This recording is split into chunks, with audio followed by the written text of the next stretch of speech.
let's talk about Arsenal. 3-0 winners away at Brentford. A little bit of chat around Thomas Frank might be the next man in at Leicester. I was about to say, that was so weird. I was about to say, should Ethan Hawke, he's a movie star, should Brendan Rodgers go? I'm having a breakdown today. But this is the headline. Aged 15 years and 181 days, Ethan Nwaneri is the first player under the age of 16 to ever play in the Premier League. Would you like a little factlet, Nicole? Go on. He has to use a separate dressing room because he's still a minor. Yeah, so they can't actually... That's insane, isn't it? They can't really talk to him either. Don't they have to like go through his parents or... Yeah, he hasn't done his GCSEs. This is amazing. Why can they not talk to him? I think because he's a minor. I don't think that needs a certain chaperone things there can like and stuff, go directly through him. So yeah, just stick him on to get smashed in the face with an elbow from Ivan Toney. Brilliant. It is crazy, isn't it? Like 15. That is so young. I know. Like that is a child as far as I'm concerned. And some of these what was I doing? Pretty 15. Trying to get girls. Chase. Yeah, pretty trying to get into girls' house parties with forecast rain. WKD. Yeah. But yeah, like that is insane. And also like when he goes onto the pitch, I know he came on in the 92nd minute. It was kind of like a token thing, wasn't it? To be like, oh, look, we're going to play the youngest ever player. Yeah. It was a nice, lovely moment for him. But like you would go on and you would look at people like, I don't know, Ivan Toney or whatever, these huge specimens or the keepers and be like, oh God, it's not like school football. Like absolutely terrifying. Also, what a moment that would be. Ridiculous. And because you're going on so late in the game, 3-0 up, there's no pressure on you. So you know you can literally just go on and get that experience, get that feel for it, have an incredible time and not really have to worry. And it's kind of like Arteta saying, this is one to watch out for. Yeah, like, I think so. Get to know this guy's name because he's going to be a big deal because I'm playing him at 15 years Well, old. yeah, and it shows that he must really trust in his maturity, his capability, because to put him on, even if it is, a few minutes towards the end of the game, that is a big statement. And I think it's just generally a big statement of how confident the team are and Arsenal are at the moment and how much they have faith in their youngsters, which we've been seeing anyway. Arsenal looked good again. Saliba looks really good. Every time I see him, he looks like a cracking player. Are you quietly, I mean, not even quietly, you're beaming. How are you feeling now, confidence-wise? Like genuinely. Because it's nice, like it's been years now since I've actually been really impressed and almost really quite confident in this team. And I think that's the same for a lot of Arsenal fans. And we've had quite a few rough seasons, back to back. Several. Yeah. Okay, Joe. You love saying that. And even like because I'm working there again now, but I started working there like 6 years ago, I think, which is insane. And then I left about 4 years ago. And that was when Arsene Wenger was leaving, when it was quite a toxic atmosphere there. We couldn't It was tough for fans, wasn't it? You and Wenger in the same... No, God. Yeah. But, we couldn't really interview fans at that point because you didn't really know what they'd say. Everyone was feeling quite negative. It really wasn't a good time. And so it's so nice to be there and also be back working with a club where things are really good. And also, even if, I don't know if either of you have been to the Emirates this season, but oh my God, just the general vibe there, the atmosphere, everything about it is so positive. The feeling, it's so different, and it's mad how quickly that can change. And even you've seen points when we've gone down, or was it Gabriel with an own goal a few games ago? Every game's merging into one.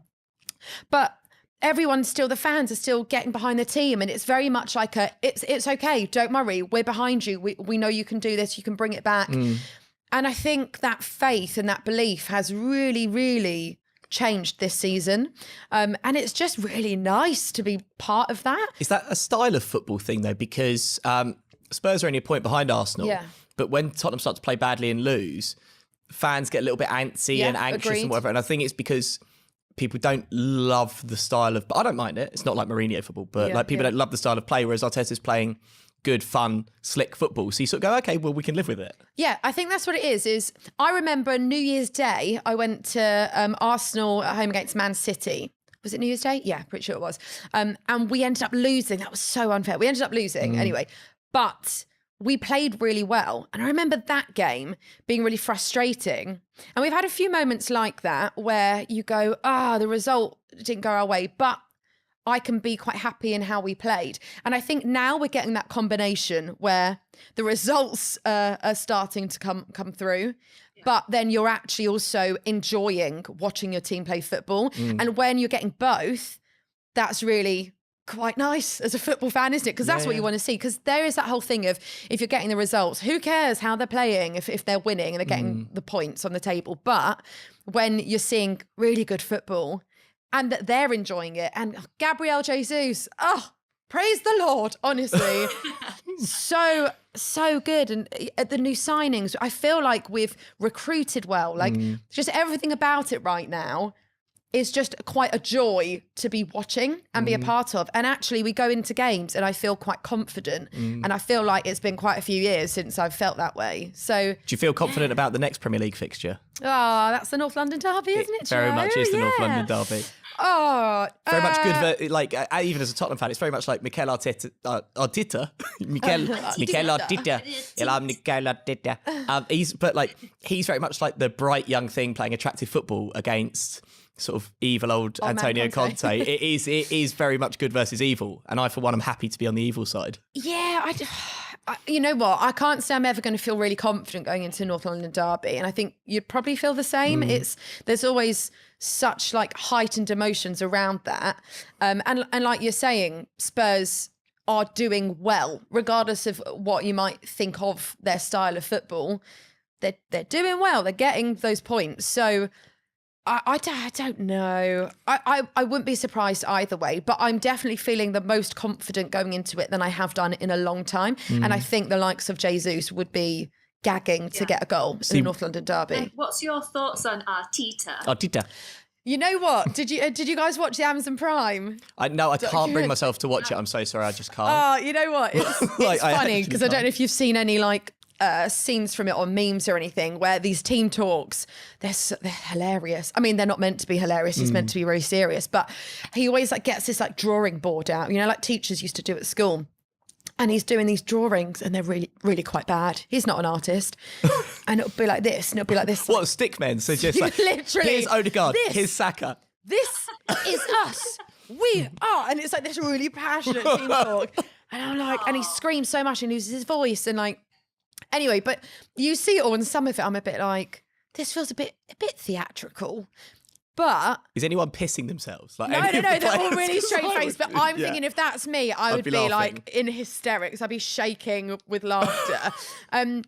I wasn't so sure when he first came in, only because things weren't great. But you look at what he's doing right now, and you know how passionate he is about this club, and you can't not get on board with it, and get behind him. I think he's doing very well. Yeah. Is it a big factor for you as a fan about the injection of youth in the team? Like your long-term vision, is that a big factor for you? Does that excite you? It does. I think it's always great to see young talent and coming through, and if they come through your own academy and stuff like that, of course. But I guess the worry is holding on to them. That's why it's so important that we do well. We get and they want to stay. Yeah, we get European football, but Champions League, ideally, so that we can get them to stay. Because if you're looking at your Bukayo Sakas, your Gabriel Martinelli, Emil Smith-Rowe, if you get other clubs interested, if we weren't doing so well and we weren't getting European football, at some point they might look to leave. Whereas when we're doing well, the atmosphere, even you look at Granit Xhaka and when it got very toxic with him at the club a couple of seasons ago, how that has turned round is actually quite remarkable. Well, he's playing a little bit further up the pitch, isn't he? He's a bit more freedom. Yeah, and he's doing so well. But even just the relationship with fans, because it was really quite bad. What game was it? Was it at Palace when he took off his shirt and threw it? Do you remember? He threw it on the ground, yeah. Yeah, and that was a really, really not a great time for him and Arsenal fans, and how that has turned around. And they were singing a song for him the other day. It's just everything about the club right now, I think as a player would be a joy to be a part of. So I think right now we're going to be keeping our young talent. I think it's a really exciting time, but it's just very important that we carry on in this good run of form we get into the top 4 or win the Europa League, whatever it is, both would be lovely, and secure Champions League football. And then I think we're good. We can attract bigger names as well. Although right now I'm pretty happy with the squad. It's sort of all a bit pointless though, isn't it? Because okay, Joe. Because City are just going to like storm the league. So we are playing for second really at the moment. Hannah, what's your prediction for the North London derby? Spurs are away at Arsenal. So what are you saying? 3-0 Spurs win? Well, I think I'd put my money on Arsenal. Well, but Hannah, what's your real answer? I would, but then you can't underestimate Spurs, and they can pull it out the bag. They have the capability to do that. They've got the experience to do that, and if history unfolds, it repeats itself, then they could do it. I don't know. I would put my money on Arsenal personally, but I think it'll be pretty tight. Yeah. All right. Well, I'm going to give you a ring after the show, Hannah. It was no eye contact with me because every week he's like wants me to not back Arsenal.